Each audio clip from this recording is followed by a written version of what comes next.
Bonjour à tous. Cette présentation va nous amener au Moyen Âge, à une époque où dans nos montagnes souffle un vent de liberté. D'où le qualificatif de République de Briançon. Pourquoi ce qualificatif de République? Nos ancêtres montagnards avaient-ils obtenu très tôt leur liberté? Cette présentation apportera des réponses, mais aussi des questions. On regardera cela plus précisément pour la vallée du Queyras. D'abord, excusez-moi de prononcer Queyras au lieu de Queyras. C'est une vieille habitude provençale, difficile à éviter. Nous allons suivre cette histoire de manière chronologique. Première partie, qu'est-ce qui s'est passé avant les escartons, avant la création de la République de Briançon? En deuxième partie, on verra en détail pourquoi et comment s'est fait cette création et on détaillera les différents escartons qui ont participé à ces libertés. La troisième partie nous montrera comment on vivait avec cette organisation. Était-ce vraiment une république? La quatrième partie nous montrera le début de la fin par le traité d'Utrecht qui va séparer une partie française et une partie italienne. Et on terminera par la Révolution française et la fin des privilèges. Voyons d'abord ce qui s'est passé dans nos montagnes alpines avant le XIVe siècle, date de création de cette république. Vers l'an 1000 apparaissent et grandissent les États de Savoie, du Viennois et de Provence, États dont nous avons beaucoup parlé. Le Viennois deviendra Dauphiné lorsque le roi Jean de Le Bon offrit cette province à son fils Charles V, qui prit le titre de dauphin. Savoie et Viennois ont très vite compris que leur avenir était du côté des Alpes, de l'autre côté des Alpes. La possession d'écoles permettait le contrôle des passages des voyageurs et des marchandises et d'intervenir manu militari dans les affaires d'Italie. La Savoie d'abord, lorsque ses comtes épousèrent des filles héritières de Suse. Le Viennois, devenu Dauphiné, poussa aussi ses possessions vers Briançon au tout début du XIe siècle, s'ouvrant la voie vers le col du Mont-Genèvre. Bref, ces deux États devinrent les portiers des Alpes, autorisant ou non le passage des montagnes. De tout temps, il y avait une communauté historique des deux côtés des Alpes. On se souvient de Cottus, dont le domaine s'étendait des deux côtés des Alpes, les Alpes cottiennes. L'école n'arrêtait pas le commerce. Les marchands lombards avaient obtenu du dauphin le droit de commercer en Queyras dès 1337. La nécessaire transhumance ignorait la crête des Alpes et les frontières. Dans chaque vallée, les activités pastorales obligeaient les communautés à passer des accords entre elles. Il fallait éviter les querelles entre les possesseurs de troupeaux, réglementer l'utilisation des forêts et le pâturage collectif sur les estives. L'exploitation des eaux pour l'irrigation obligeait à une certaine solidarité. L'histoire de ce minerai de fer du Valvarite qui était traité par une forge hydraulique du Queyras, la Fusine, montre bien que l'on passait l'école sans problème, sans frontières, même avec des caravanes de mulets. Et puis il y avait cette langue d'oc parlée dans les vallées alpines, ce dialecte dit provençal alpin, créa une communauté historique des deux côtés des Alpes. Où en est-on dans le Queyras au XIIIe siècle? Les vallées dépendent du Dauphin, qui est le seigneur majeur, de l'église d'Embrun, très peu. De nombreux nobles locaux, ils sont environ une trentaine, parmi eux les pariers d'Arvieux, les nobles de Moline, et puis on a aussi les chalins de Queyras, dont on a le souvenir des noms, les Bermond, les De Molines, les Albert. Le dauphin est le seigneur majeur et jusque-là ne concède rien, ni les droits sur l'eau, ni sur les pâturages, ni sur les fours et les moulins, et encore moins sur les marchés, les péages, la justice, le droit de se réunir, l'élevage les troupeaux, la transhumance, tout est axé au bénéfice du dauphin et des nobles locaux. Le dauphin profite de la faiblesse de l'aristocratie locale. Il s'approprie la baillie d'Arvieux, celle de Saint-Véran, sans que les nobles puissent résister. Il achète des parts des pareries de Moline ou d'Arvieux. Une parerie, c'est une communauté qui se partage à égalité les revenus et les charges d'un lieu. C'est tout juste si commencent à apparaître les premiers syndics du côté de Briançon. On notait déjà une certaine solidarité de ces villages montagnards au moment des négociations avec ses représentants, viguiers, châtelains ou officiers delphinaux. Le dauphin avait étendu son domaine outremont vers la Haute-Vallée Varaïte par rachat de terres, principalement aux descendants des seigneurs locaux. Pendant le XIIIe siècle, la situation n'est pas très claire car le marquis de Salus, d'autre côté, achète aussi des terres dans ces hautes vallées. Les dauphins font protéger leur domaine des deux côtés du colonial pour leur sécurité et pour marquer leur présence plus fortement. En 1336, le dauphin fait agrandir, fortifier et armer la forteresse de Saint-Eusèbe, en fait Château Dauphin, qui est située sur un éperon rocheux et qui domine l'église du village. De l'autre côté, le château de Château-Queyras est construit dans la seconde moitié du XIIIe siècle. Le dauphin avance aussi de l'autre côté du Mont-Genèvre, vers Cézanne, Oux, Bardonnèche, les vallées de la Douar, puis le Val-Clusson. Voilà où on en était au moment de la création des escartons. Vous allez constater qu'il a fallu de nombreuses années pour se créer le grand escarton de Briançon, la République. Mais commençons par les causes de cette création. On va faire un peu plus connaissance avec ce dauphin qui est à la source de la création des escartons. Humbert II de la Tour du Pin est né en 1312. Il devient dauphin du Viennois à la mort de son frère Guigues VIII. Il a tout juste 20 ans. Humbert, le prodige, dépense sans compter. Il entretient une cour fastueuse dans son château de Beauvoir en Royan et vit très largement au-dessus de ses moyens, en tout cas sans rapport avec les revenus de son état dauphinois.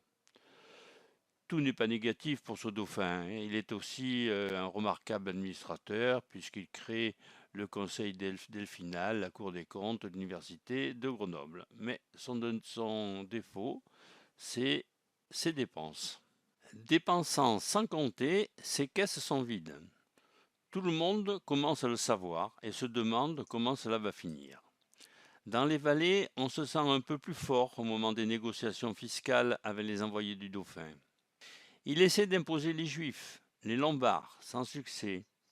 Il emprunte de grosses sommes d'argent au pape, qui est son voisin d'Avignon. On parle de 30 000 florins qu'il emprunte pour mater une révolte du Viennois et payer ses soldats. En faillite, aux abois, menacé d'excommunication par le pape qui souhaite être remboursé, il fallait qu'il trouve des liquidités.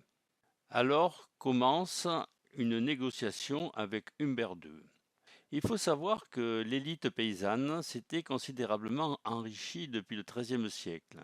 La présence des papes à Avignon et le développement des grands mouvements de transhumance furent pour certains une véritable manne. Les communautés sont en position de force face aux princes pour se payer cet affranchissement. Elles sont au courant des problèmes financiers du dauphin et des transactions avec les Anjou de Provence et aussi avec le pape. Maintenant, ils discutent avec le roi de France. Les communautés craignent l'arrivée de la royauté et que le passage sous la couronne de France ne les prive de quelques privilèges déjà obtenus. Alors, 18 représentants des communautés du Briançonnais participent aux négociations. Il y a un seul représentant pour le Queyras, aucun pour le Val-Clusson ni pour Château-Dauphin. Le 29 mai 1343, Humbert II vend leur indépendance à 52 paroisses des Alpes qui se regroupèrent pour former la République des Escartons. On voit ici les consuls en costume d'époque négociant avec le dauphin. Le résultat de cette négociation est cet acte que l'on a appelé la Grande Charte des libertés briançonnaises. Cette charte commence ainsi: au nom de notre Seigneur Jésus-Christ, Amen, sachant tous présents et à venir qu'en l'an 1343, le 29 mai, sous le pontificat du Saint-Père Clément VI, le Seigneur Humbert II, dauphin du Viennois, prince du Briançonnais, marquis de Cézanne, après mûre réflexion et nombreuses délibérations, après avoir fait vérifier tous les droits seigneuriaux qu'il possède en Dauphiné, après avoir rappelé la bonne mémoire de ses ancêtres qui lui ont légué le pays et tous ses droits, remet, cède et transporte à perpétuité aux universités et communautés briançonnaises la jouissance pleine et entière de ses droits et devoirs féodaux et seigneuriaux, à savoir, et suivent 38 articles qui décrivent cet accord. Cette grande charte des libertés briançonnaises, la voici. C'est une charte en peau de mouton qui mesure 1 mètre de large et est scellée du grand sceau d'Humbert II. 38 articles décrivent les nouveaux droits de nos montagnards. Voici les premiers. L'article 2 précise: ils ont désormais le droit de se réunir où et quand ils le désirent, sans autorisation et sans la présence d'un officier pour leurs affaires communes. Ils sont libres. L'article suivant précise: ils ne pourront être jugés hors de leur communauté sans appel et régulier, sans autorisation du juge de Briançon. Le suivant précise qu'ils sont déchargés de tout impôt et de toute taille. Ils en sont même exemptés. Suivent de nombreux articles. Par exemple, l'article 12 précise que l'élection est libre pour les officiers et les consuls, que les donations sont libres, qu'il n'y a plus d'arrestation par les officiers du dauphin, qu'ils sont libres d'organiser des marchés et des foires, libres aussi d'aller et venir jusqu'en Avignon sans aucune interdiction, sans aucun péage. Le dauphin concède officiellement toutes les terres communes, le droit d'établir des canaux d'arrosage, d'utiliser l'eau des rivières. Il s'engage à protéger la forêt, concède le droit de couper du bois, de charpente ou de chauffage. Il interdit à ses officiers et aux nobles d'effectuer des coupes de bois. Il concède aux communautés la levée des amendes, ce qui est une grosse perte financière pour lui. Il interdit aux officiers delphinaux et aux nobles d'arrêter ou de saisir le bétail des marchands ou des voyageurs. Toutes les gabelles sur le transit de marchandises sont abandonnées, etc., etc.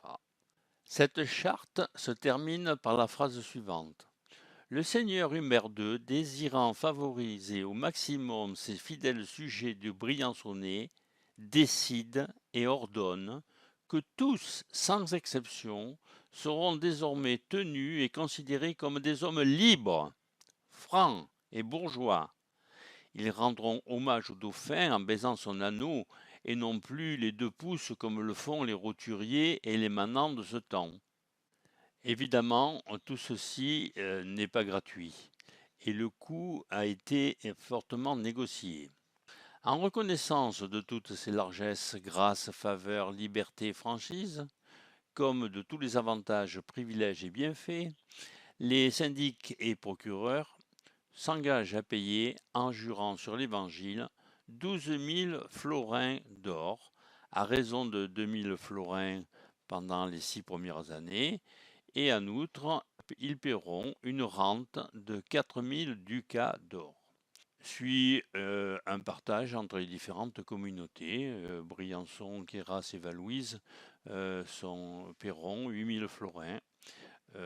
Saint-Martin et les habitants du Mont-Genèvre, 4 000 florins, etc., etc.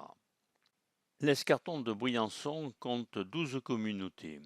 Briançon avait un rôle majeur lors des assemblées d'escartons et avait souvent la haute main sur les négociations internes. C'était aussi un pôle commercial important. Les 7 communautés qui forment l'escarton du Queyras sont Arvieux, Abriès, Aiguille, Château, Moline, Ristola et Saint-Véran.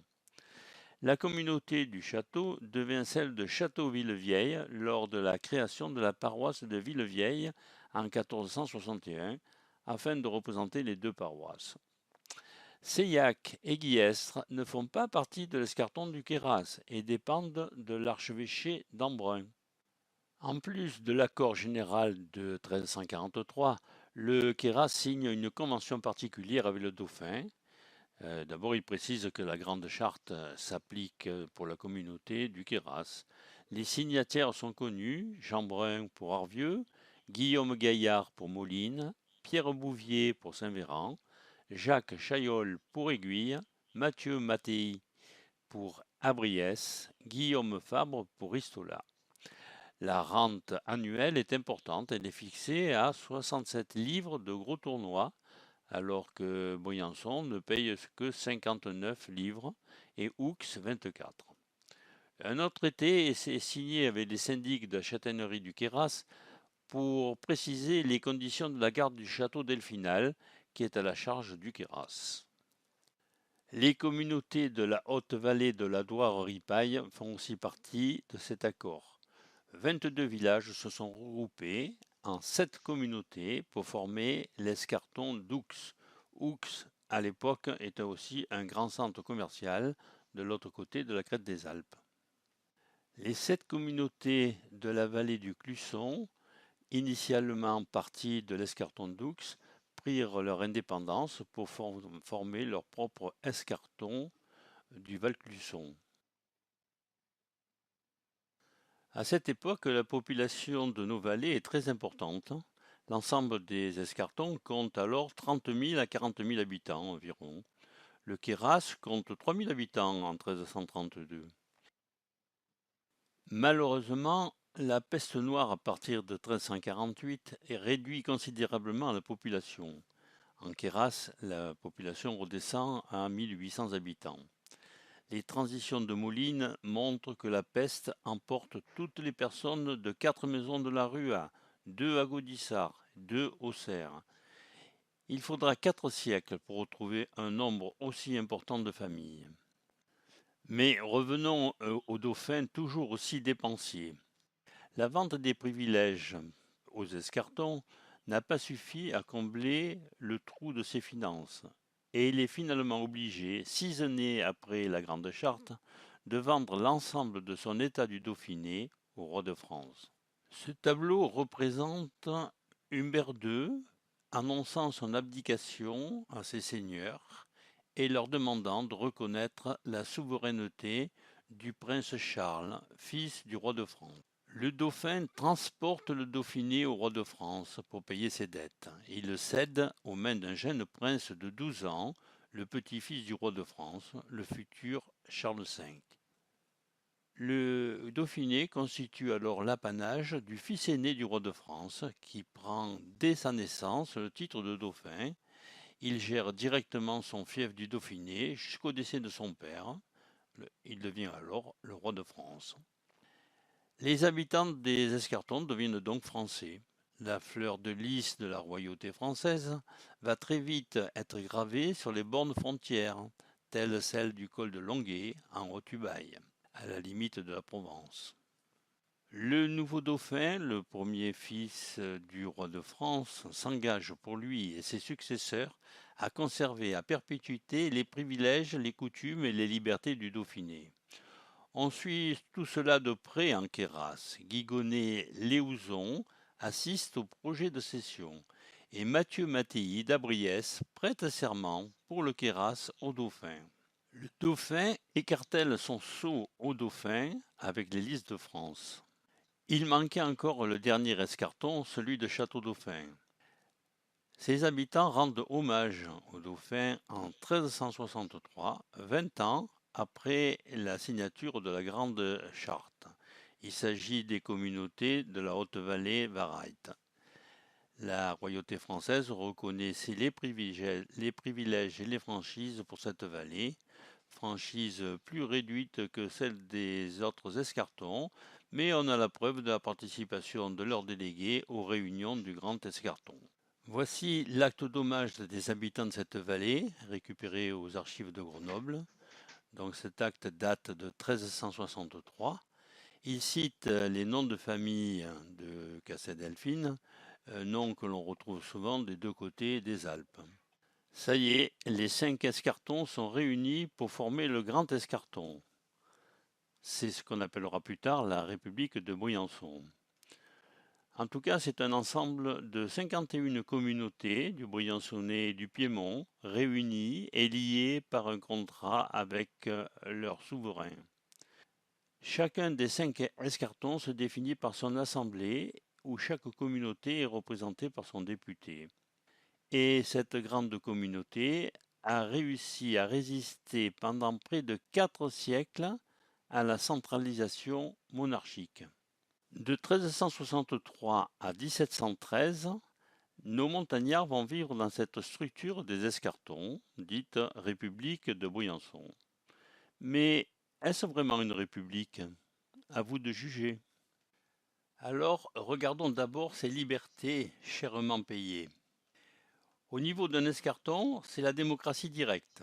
L'Assemblée générale, composée de tous les habitants majeurs de sexe masculin, se réunit librement, sans autorisation ni présence du bailli. Elle élit ses officiers chargés des différentes fonctions administratives, la police et gère la levée des impôts. Un décret royal de 1642 condamne le châtelain du Queyras qui demandait un accord préalable de réunion. Il n'y a plus d'arrestation arbitraire par les officiers du dauphin. Le droit de chasse est garanti pour tirer les bestes farouches et le droit de porter des armes est garanti. Voyons comment étaient gérées les finances. Escarter, escartonner vient d'un mot d'origine occitane qui signifie répartir. Répartir comme il le souhaite les contributions. Répartir librement les charges. D'où le terme escarton. Une assemblée générale a lieu chaque année, en principe à Briançon, pour escarter et enregistrer la contribution de chaque escarton. Le châtelain ou les syndics de la communauté gèrent les comptes. Ainsi, Pierre Gallon, châtelain du Queyras en 1367-69, après avoir juré de bien et fidèlement compter, doit montrer ses comptes annuels aux auditeurs avec des justificatifs. Il s'agit donc de répartir librement les contributions pour les remboursements des prêts consentis pour payer la charte et pour payer la rente. Les sommes exigées pour cela sont importantes, environ le double des taxations annuelles d'avant la charte, mais payables seulement en 6 annuités. L'endettement est important, principalement auprès des riches éleveurs des communautés qui ont avancé l'argent. L'impôt est réparti en fonction des propriétés, du foncier, les terres, les maisons, et la noblesse locale est taxée comme tout le monde, ce qui est une vraie nouveauté à cette époque. Égalité, début de République. Regardons la justice. Le dauphin ne conservait que la haute justice, c'est-à-dire la justice pénale, en particulier la justice criminelle, et tout le reste était du ressort des communautés, y compris la police rurale. Ces communautés édictaient leurs propres règlements de police. Elles élisaient des juges qui statuaient sur les contraventions suivant les coutumes locales. Les juges étaient renouvelés tous les ans, puis par moitié tous les 2 ans, afin que les anciens puissent initier le nouveau. Les tribunaux ont fonctionné jusqu'en 1790, malgré les ordonnances royales. Le juge majeur était à Briançon. C'est lui, par exemple, qui juge les affaires de sorcellerie en Queyras, comme en Château-Dauphin au XVe siècle, depuis l'enquête jusqu'à l'exécution de la sentence. Les escartons ont facilité le commerce, les habitants étant libres de se déplacer et d'organiser leurs foires et leurs marchés. Il y avait de grandes foires franches internationales à Briançon et à Houx qui attiraient des marchands italiens ou provençaux. La sûreté des voyageurs était assurée. Abriès, par exemple, avait son marché privilégié dès 1257, la liberté de circulation sans péage jusqu'en Provence et en Comtat, où résidaient les papes, favorisait aussi ce commerce. La liberté de se réunir pour gérer les affaires communes, liberté de passer l'école et de commercer entre les deux versants des Alpes. Les Briançonnais pouvaient faire le commerce du sel en toute liberté, s'étant acquittés une seule fois du droit de gabelle. Bref, pendant les XIVe et XVe siècles, le commerce est prospère. Les activités agricoles et l'élevage se développent. On parle de l'âge d'or de la République. La solidarité est constante. On l'a vu pour les finances, mais c'est aussi vrai dans la vie de tous les jours. Les transitions de Moline racontent la vie quotidienne entre le XVe et le XVIIIe et décrivent cette solidarité nécessaire lors des catastrophes, les avalanches, les incendies, les inondations. Par exemple, bloqué par la neige, le délégué de Château-Dauphin est accueilli 2 semaines à Moline avant de pouvoir traverser le Colonial. Un autre délégué est accompagné par les jeunes gens jusqu'au col. Fraternité, début de République. Pendant près de 4 siècles et demi, la Grande Charte sert de constitution aux escartons et permet de résister à la pression centralisatrice des rois de France. Les libertés accordées furent confirmées par tous les rois de France, voir la liste ici en bas. Voici la lettre patente du roi Louis XIV de février 1644 qui ratifie lui aussi la transaction de 1343. Et la redevance annuelle fut payée jusqu'à la Révolution. En 1721, l'escarton du Queyras décide que les assemblées se tiendront désormais à Villevieille. Elles se tenaient parfois à Moline ou à Abriès, sur la place publique. L'Assemblée élisait des syndics qui devinrent consuls.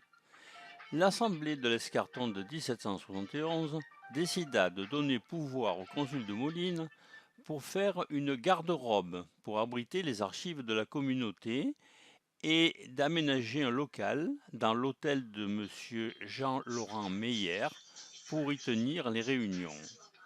L'armoire aux 8 serrures fut réalisée en 1773 par Joseph Sibylle de Saint-Véran.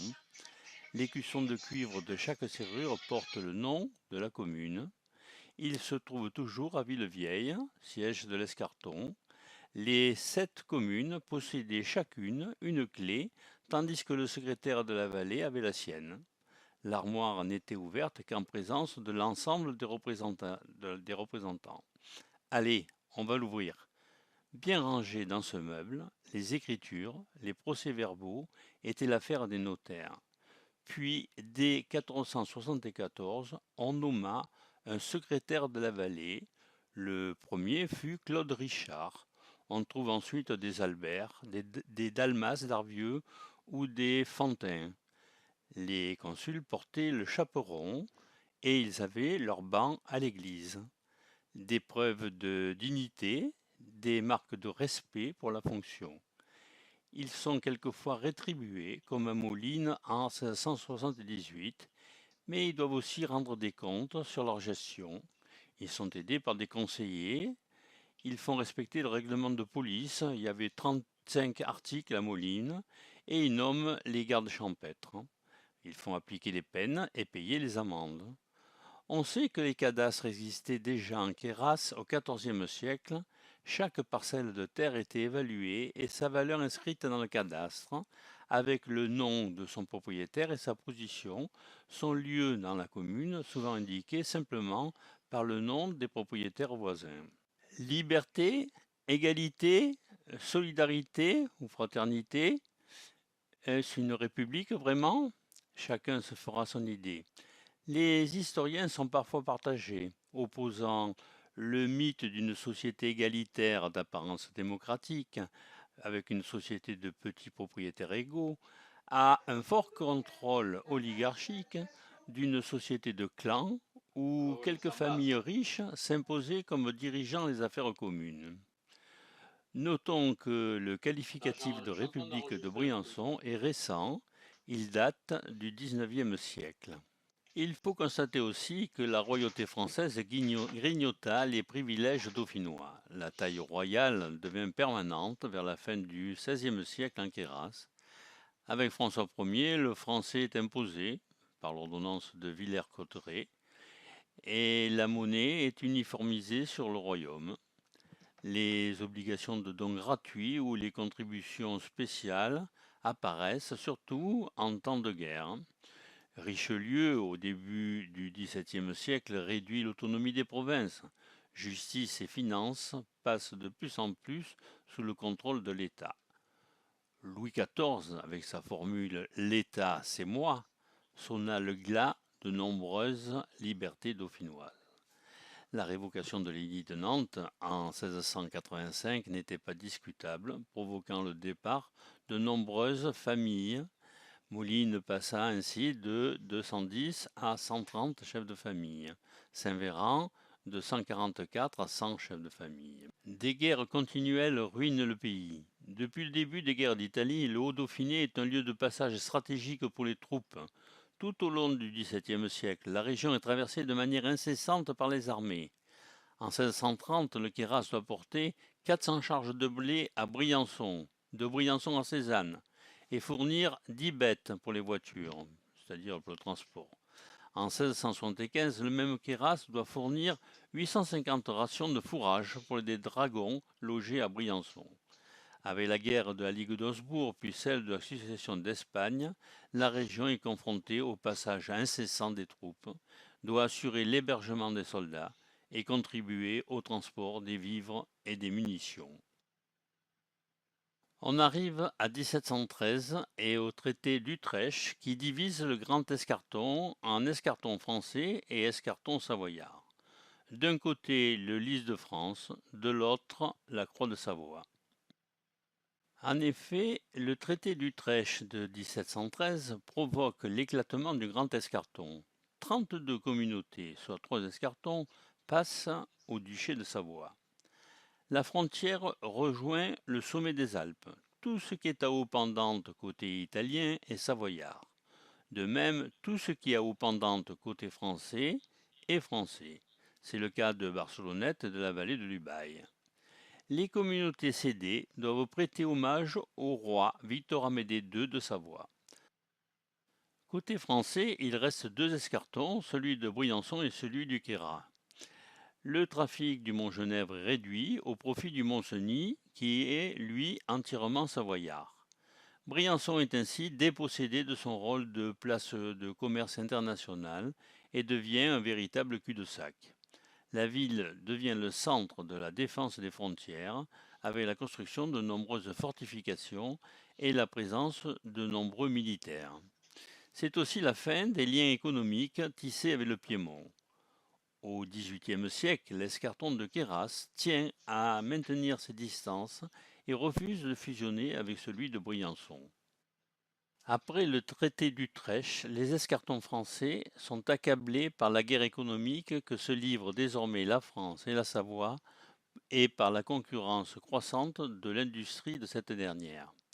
Au XVIIIe siècle, ses habitants sont tellement accablés par des circonstances contraires que l'on voit se dessiner un inquiétant mouvement de dépopulation. Les migrations saisonnières, si typiques, évoluent peu à peu vers des départs définitifs. Jetons un rapide coup d'œil sur ce qui se passe de l'autre côté du Colaniel. Victor-Amédée II de Savoie se voit attribuer le titre de roi de Sardaigne en 1720. Il se fait couronner à Turin. C'est l'État sarde. La population devient donc sarde. La vie dans les escartons cédés ne semble pas avoir changé. La langue est restée la même. Et même les actes notariés restent en français.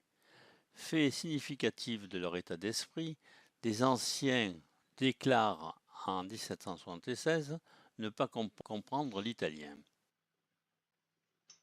Nous voilà arrivés à la Révolution française qui va abolir les privilèges des escartons français. Les Escartons participent à l'Assemblée de Visil dès 1788. Mais la Révolution est là et il faut effacer toute trace de l'Ancien Régime ou toute trace de la religion. Ainsi, Saint-Véran est renommé Millevant. Les Escartons sont considérés comme un mauvais souvenir du monde féodal. Tout doit disparaître, c'est la fin de leurs privilèges. Le Queyras envoie de nombreux délégués à l'Assemblée du bailliage en 1788. On a les noms des gens de Moulines, de Château, d'Abriès et de Saint-Véran. Il y a quelques initiatives pour défendre les intérêts, conserver les libertés, en expliquant que la noblesse locale s'est éteinte depuis longtemps, que l'égalité devant les institutions était acquise et que la fraternité entre les habitants était la règle, malgré la pauvreté des lieux. Berthelot défend les privilèges de la vallée du Queyras. Finalement, en mai 1790, les Briançonnais envoyèrent à l'Assemblée nationale une adresse d'adhésion au nouveau régime. Toute référence au Dauphiné doit disparaître. On crée les départements. En 1790, Antoine-Joseph d'Arvieux, Blaise Richard Calve d'Abriès et Joseph Boursier de Château-Queyras sont élus à l'administration du département de l'Est dauphinois qui deviendra les Hautes-Alpes. Le sentiment d'appartenance au Dauphiné s'estompe à cause des différences économiques entre les zones montagnardes et la zone de plaine. Le Queyras est 3 fois plus pauvre que la moyenne française. Nous arrivons au terme de cette histoire. Alors, que reste-t-il des Escartons de cette histoire? Un souvenir vivace. On conserve ce qualificatif. On a ainsi le centre hospitalier des Escartons, le club des Escartons, la trace des Escartons. Les navettes gratuites d'été sont appelées navettes de l'Escarton. Derrière cela existe un sentiment d'appartenance à une même communauté, une amitié alpine transfrontalière à travers les pèlerinages, les fêtes, des associations culturelles de valorisation du patrimoine historique et la renaissance du mythe d'une république. C'est une belle image, porteuse pour le tourisme, les randos, les circuits pédestres, le ski de fond, etc. J'ai indiqué ici un certain nombre de documents qui m'ont aidé à établir cette présentation. Je vous remercie pour votre attention.